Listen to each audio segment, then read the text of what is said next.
Moi! Ajattelin tehdä taas tämän videopostauksen, kun mä näitä aika kiva tehdä.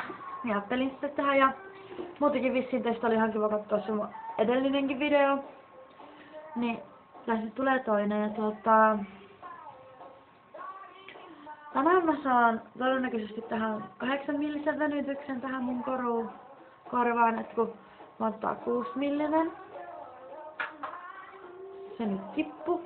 Niin mä saan tänään sen 8 millisen tähän todennäköisesti kaverilta. Ja laitan sen sitten siihen tungen. Pikkuhiljaa alkaa tuokin venymään. Ja no, mä tänään ajoin mun uuden Goldfeldin vahan. Ja siis tää tuoksuu aivan sairaan hyvälle. Tää on tämmönen ihana vihreä, tosi nätin värinen, mintuvihreä ja tuoksuu tosi hyvälle. Ja mä tästä ainakin tykkäsin. Siis mä maksoin tästä sen euro. Tää ei nyt huonoja kauppoja, en ollenkaan. Tänään mulla on päällä tää blogikirpparilta hommaama tää lepakkopaita. Tää punainen vyö sieltä. Sitten tää JCL turistikoru ja sekä sormus.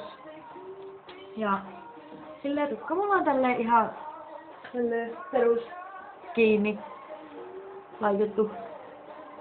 Näin mut jos tällä sattuisi niinku olemaan jotain ehdotuksia, mistä mä voisin tehdä videopostauksia, niin laittakaa mulle niitä, koska mä tykkään tehdä näitä.